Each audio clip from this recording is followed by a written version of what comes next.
नमस्कार दोस्तों, आज हम इस वीडियो में आपके साथ डिस्कस करेंगे इंजन कूलिंग के दो महत्वपूर्ण टाइप, एयर कूलिंग सिस्टम और वाटर या लिक्विड कूलिंग सिस्टम के बीच में क्या डिफरेंस होता है। तो सबसे पहले ये जान लेते हैं कि कूलिंग सिस्टम हम क्यों इस्तेमाल करते हैं।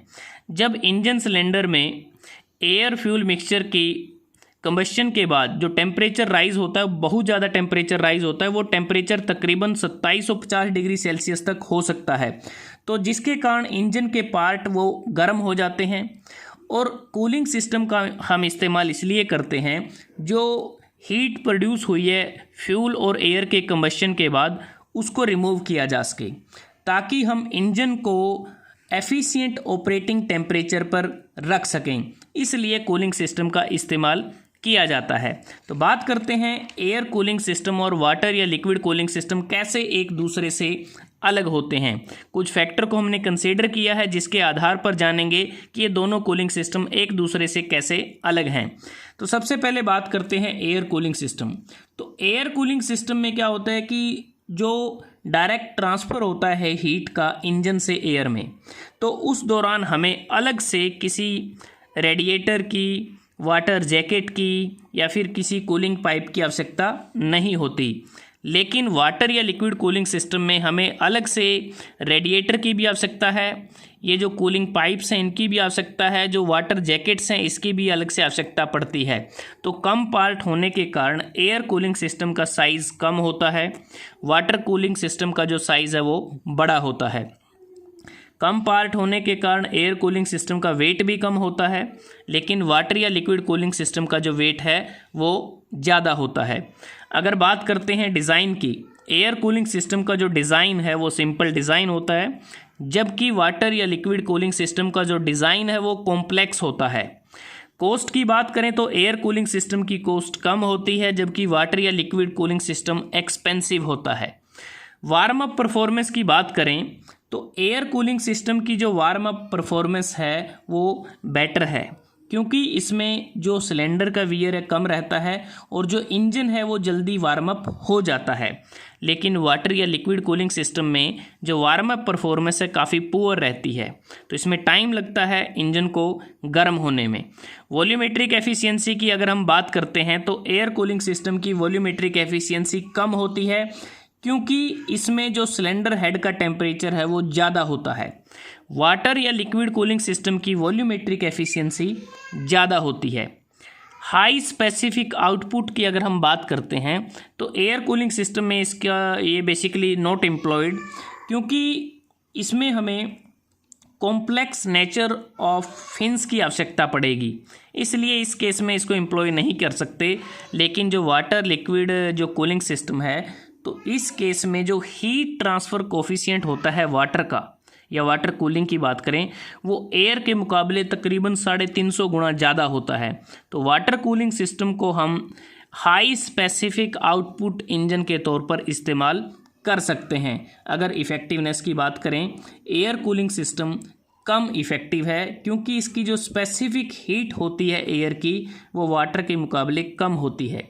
वाटर या लिक्विड कूलिंग सिस्टम में जो इफ़ेक्टिवनेस है वो ज़्यादा है, क्योंकि वाटर की स्पेसिफिक हीट ज़्यादा होती है। मेंटेनेंस और नॉइज़ की अगर बात करते हैं, जो एयर कूलिंग सिस्टम है इसकी मेंटेनेंस कम होती है, अगर है तो वो उसको हम ईज़िली कर सकते हैं, उसको करना आसान रहता है, क्योंकि जो एयर कूलिंग सिस्टम है इसमें किसी भी प्रकार के कूलेंट की लीकेज की कोई समस्या नहीं रहती, कोई ख़तरा नहीं है किसी भी कूलेंट के लीकेज होने का, क्योंकि इसमें जो मीडियम है कूलिंग का वो एयर हम इस्तेमाल करते हैं।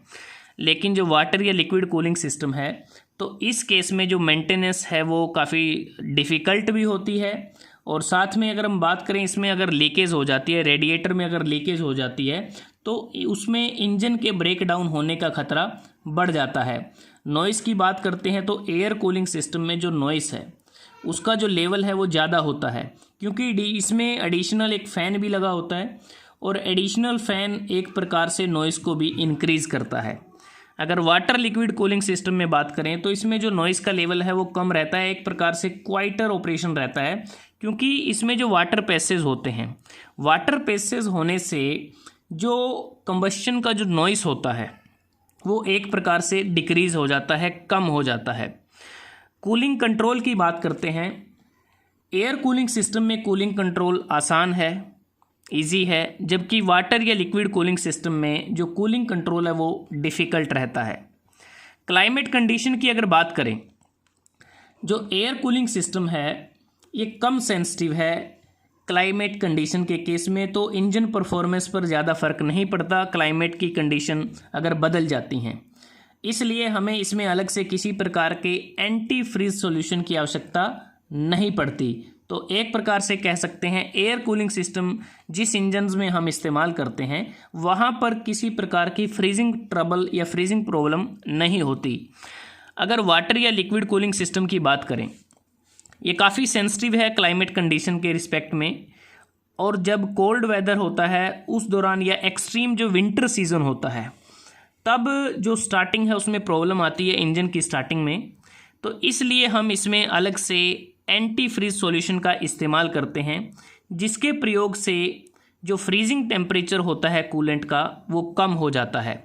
और एंटी फ्रीज सॉल्यूशन के रूप में हम इसमें इस्तेमाल कर सकते हैं ग्लिसरीन का इस्तेमाल कर सकते हैं, कैरोसिन का इस्तेमाल कर सकते हैं, वुड एल्कोहल का इस्तेमाल कर सकते हैं, शुगर सॉल्यूशन का इस्तेमाल कर सकते हैं, कैल्शियम और मैग्नीशियम क्लोराइड का इस्तेमाल कर सकते हैं, इथाइलिन ग्लाइकोल, प्रोपाइलिन ग्लाइकोल इत्यादि का हम इसमें इस्तेमाल कर सकते हैं।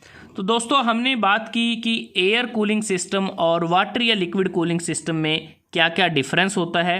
अब ये जान लेते हैं कि अगर हम कूलिंग सिस्टम को प्रॉपर ना करें, क्योंकि जो कंबशन होता है एयर फ्यूल का इंजन सिलेंडर में, उससे जो टेम्परेचर राइज़ होता है जिससे जो इंजन के पार्ट्स हैं वो गर्म हो जाते हैं, और टेम्परेचर राइज़ होने के कारण जो पिस्टन है वो एक्सपेंड करता है और जिसके कारण पिस्टन सीज हो सकता है। पिस्टन और सिलेंडर लाइनर की जो स्ट्रेंथ है वो हाई टेम्परेचर के कारण डिक्रीज हो सकती है। पावर आउटपुट इंजन की वॉल्यूमेट्रिक एफिशिएंसी कम हो सकती है। इंजन के फेलियर का खतरा बढ़ सकता है अगर सिलेंडर हेड टेम्परेचर ज़्यादा हो जाए।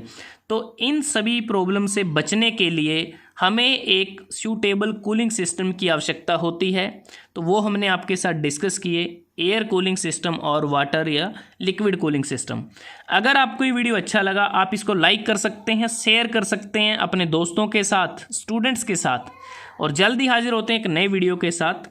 तब तक के लिए धन्यवाद। आपका दिन शुभ रहे।